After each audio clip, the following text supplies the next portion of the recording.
कर रहे थे दोनों बच्चे मस्ती।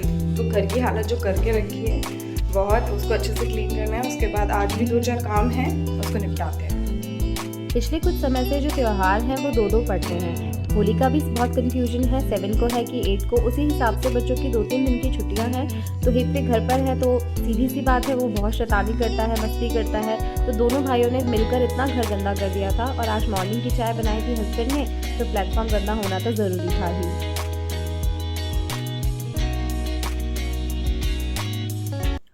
प्लेटफॉर्म साफ़ किया सबसे पहले और उसके बाद लग गई मैं अपने ब्रेकफास्ट की तैयारी में। तो ब्रेकफास्ट में मुझे बनाने थे मिल्क वाले ओट्स, और उसके बाद मैंने सोचा कि अभी मैं प्रिपरेशन करके रख देती हूँ। तो फिर आटा लगाया और साथ ही दाल भी चढ़ा दी थी कुकर में। तो मैंने उसके लिए सबसे पहले मलाई को लिया और उसको दूध में से निकाला और उसको रख दिया। उसके बाद साथ ही साथ मैंने आटा भी गूँथने लग गई और इन बिटवीन भी इनके काम चलते जा।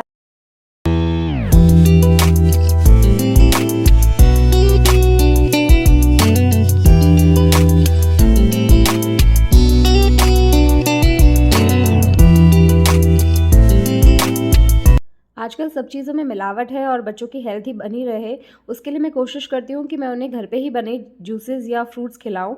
तो घर पर ही मैं बीट का जूस बना रही थी। तो मॉर्निंग में मैं हित्विक को कोशिश करती हूँ जितना भी वो पी पाए उसे मैं बीट का जूस प्रोवाइड करती हूँ मॉर्निंग में।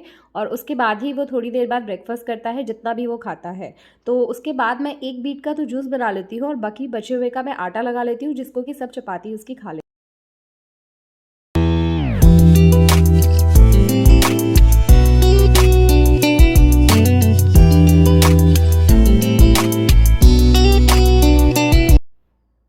काफ़ी हद तक का काम मॉर्निंग का मेरा कंप्लीट हो चुका था। साथ ही दूध वाला आ गया था और मैंने दूध भी उस भगोने में चढ़ा दिया था उबलने के लिए। तो किचन का काम धीरे धीरे वाइंड अप हो रहा था। उसके बाद मुझे क्लीनिंग करनी थी और हेल्प करनी थी हाउस हेल्प को थोड़ा सा डस्टिंग में। और फिर नहाने के बाद मुझे अपने आगे के काम प्रोसीड करने थे। तो आज मुझे बनाना था नमकीन। तो पहले मैं एक बार इन लोगों का काम फिनिश कर दूँ और उसके बाद आगे के काम।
किचन से फ्री होकर ब्रेकफास्ट बना के लंच बना के मैंने बच्चों को नहलाया, खुद नहाया और उसके बाद हाउस हेल्प आ गई थी। किचन का भी जो बर्तन थे वो निकल गए थे तो उन्होंने वो भी कर दिए और घर का झाड़ू पोछा बचा था तो मैं डस्टिंग कर रही थी और थोड़ा सा जो बच्चों ने सामान इधर उधर किया था उसे ऑर्गेनाइज कर रही थी।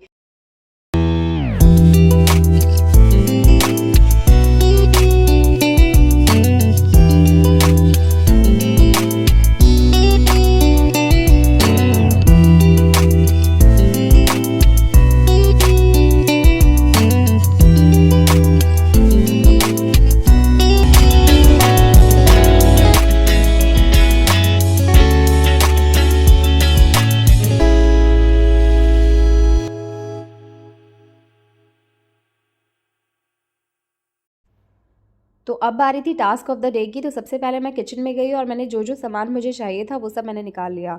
तो मैंने ममरे निकाल लिए हैं और उसके बाद ये मकई का पोहा आता है, बेसिकली कैलॉग्स जैसे आते हैं उसी तरह का ये होता है। तो सबसे पहले गर्मी बहुत थी तो बाल अपने टाई अप किए और एक एक करके सारा सामान निकाल के रख दिया जो कि मुझे फ्राई करने के लिए चाहिए था। कढ़ाई चढ़ाई, उसके अंदर जितना भी रिक्वायर्ड तेल था वो मैंने डाला। रिफाइंड ऑयल मैंने यहाँ पर यूज़ किया है। उसके बाद अपने पीनट्स निकाले और पोहा निकाला। तो जो जो चीज़ मुझे फ्राई करने के लिए चाहिए थी मैंने सब एक एक करके एक जगह निकाल के रख दी और कुछ बर्तन ले लिए जिनके अंदर मुझे उसे डालना था।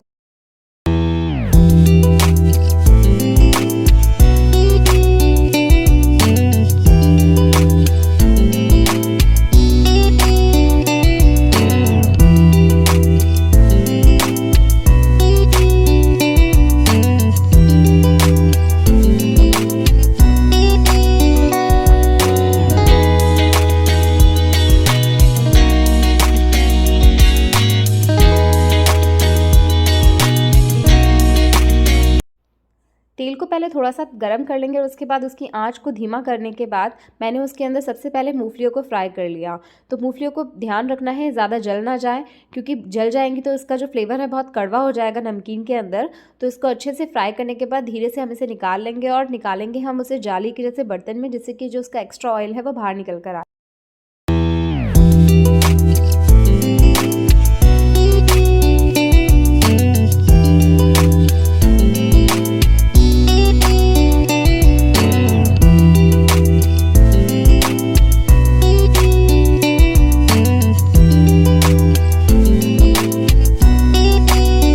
जब मूंगफलियाँ पूरी तरह से फ्राई हो गई तो मैंने उसके बाद मोटा वाला साबूदाना लिया है। इसका फ्लेवर नमकीन में बहुत अच्छा आता है, जो हम घर में कस्टमाइज़ बनाते हैं और बच्चे भी इसे खूब पसंद करते हैं। तो मोटा वाले साबूदाने को पहले आप थोड़ी देर धूप दिखा दीजिए और उसके बाद ही इसे तलिए। और तलते समय इस पर ध्यान रखना है कि इसे थोड़ी देर तक हमें तलना पड़ता है, क्योंकि अंदर से कई बार कच्चा रह जाता है, ऊपर से तो एकदम पॉपअप हो जाता है पर अंदर से ये कच्चा रह जाता है। तो इसे तलते समय बहुत ध्यान रखना है, धीरे धीरे इसको तलते रहना है। थोड़ा सा ये टाइम कंज्यूमिंग प्रोसेस है पर ये बहुत ज़रूरी है, तो इसका हमें ध्यान रखना है। तो करीब 2 बैचेस में मैंने इसको तल लिया था और उसके बाद इसे मैंने निकाल लिया।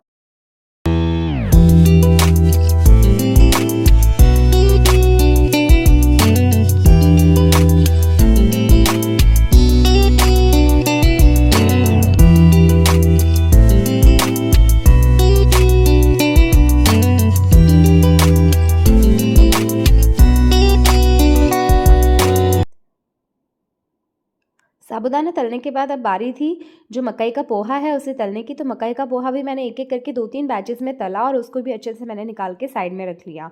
हमें उसी तरह से इन्हें रखना है कि इनका जो एक्सेस ऑयल है वो थोड़ा सा बाहर ड्रेन आउट हो जाए।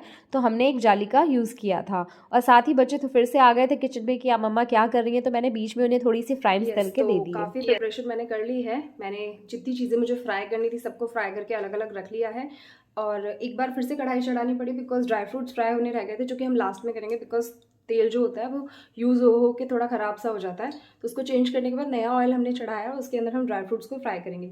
तो जब सब चीज़ें हम साथ में रख लेंगे उसके बाद हम उसे मिक्स कर देंगे और वो बहुत ही अच्छा सा कस्टमाइज्ड नमकीन बनके तैयार हो जाएगा। तो इधर मैंने साबूदाना जो थे उनको अच्छे से फ्राई कर लिया है। इसको बहुत समय देके हमें फ्राई करना है बिकॉज ये अंदर से फिर कच्चा रह जाता है और चबता है। ये पोहा था, पोहा को भी अच्छे से फ्राई कर लिया है हमने। इसके अंदर आपको थोड़ा लेस यूज़ करना है ऑयल को। उसके बाद ये थे कॉर्न्स, इसको भी अच्छे से फ्राई कर लिया है। ये पीनट्स थे, उनको कर लिया है। और ये ममरे होते हैं, उसको मैंने करी पत्ते का एक तड़का भी दे दिया था। तो इतनी सब चीज़ें प्रिपेयर हो चुकी हैं। अब हमने फिर से कढ़ाई चढ़ाई है, इसके अंदर हम ड्राई फ्रूट्स को फ्राई करेंगे। तो ये मैं पहले बादाम और काजू ले रही हूँ, इन दोनों को मैं फ्राई कर देती हूँ।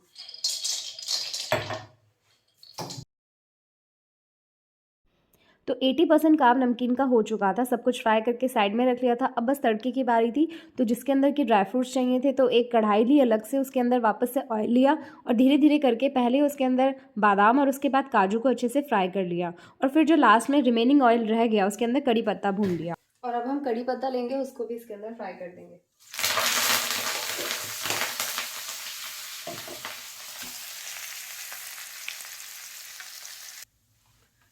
कड़ी पत्ते के बाद जो थोड़ा सा ऑयल बचा था, तो क्योंकि बहुत कम था तो मैंने उसके अंदर फिर से पोहा ही फ्राई कर दिया है।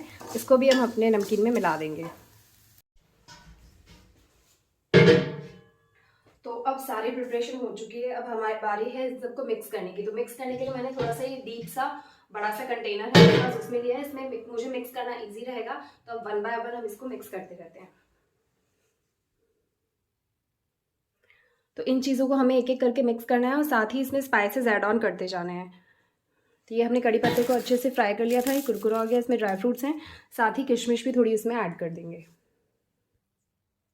ये है नींबू का सत, इसको भी ब्लेंडर में डाल के थोड़ा ब्लेंड कर लेते हैं। उसके बाद मिर्च मसाले वो सब मिला के एक मसाला तैयार कर लेते हैं और उसके बाद हम अपने नमकीन में ऐड करेंगे। तो हमने ब्लेंडर में नींबू का सत ले लिया है। उसके बाद हम इसमें शुगर ऐड करेंगे, थोड़ी सी हल्दी ऐड करेंगे, मिर्ची ऐड करेंगे और नमक। इन सभी चीज़ों को हम ब्लेंडर में ब्लेंड कर देंगे, तो एक मसाला तैयार हो जाएगा हमारा।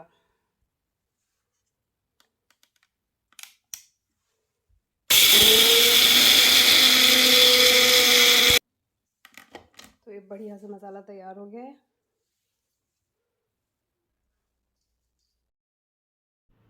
सो 95% वर्क इज़ बीन डन। अब क्या करना था, बारी थी लेयरिंग की। तो सबसे पहले मकई का पोहा डाला, उसके बाद जो हमने वो पाउडर बनाया था वो थोड़ा सा इसके ऊपर स्प्रिंकल कर दिया। हमने सबसे बड़ा जार लिया है तो उसके लिए, क्योंकि जैसे कि हमें मिक्स करने में आसान हो। आपके पास बहुत बड़ा भगोना है तो ठीक है, मेरे पास यही था तो मैंने इसी के अंदर डाल दिया। धीरे धीरे कर कर एक एक लेयर के बाद मैं वो पाउडर स्प्रिंकल कर रही थी जो हमने बनाया था, और थोड़ी ड्राई फ्रूट्स भी बीच में ऐड कर रही थी, जिससे कि जब हम उसे खाएं तो वो फ्लेवर अच्छा दे। कई बार होता है कि हम एक साथ उसे डाल देते हैं तो वो एक ही बार में एक जगह पर तो हमें महसूस होते हैं कि हम खा रहे हैं, पर पूरी तरह से नमकीन में मिक्सअप नहीं होते। तो इसीलिए बारी बारी करके जितनी बार हम अपनी चीज़ों की लेयर बना रहे थे, जो भी हमने फ्राई करी थी, उसके बाद हमको थोड़े से पीनट्स डालने थे, ड्राई फ्रूट्स डालने थे और वो अपना जो मसाला था वो डालना था, जिससे कि नमकीन एकदम लेयर्स में अच्छे से कोट हो जाए उस मसाले के साथ और हर चीज़ एक जगह पर अच्छे से मिक्सअप हो जाए।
तो इसी तरह से नमकीन बनके पूरी तरह तैयार है। आपको लग रहा होगा मैंने इतना सारा बनाया है, बट ये इतना टेस्टी लगता है ना कि आप थोड़ा थोड़ा भी इसको लेके खाएंगे तो ये विदिन अ मंथ ख़त्म हो जाएगा और आप बच्चों को भी अच्छे से खिला सकते हैं। एवरीथिंग इज़ होम मेड, तो आप इसको ज़रूर ट्राई कीजिएगा।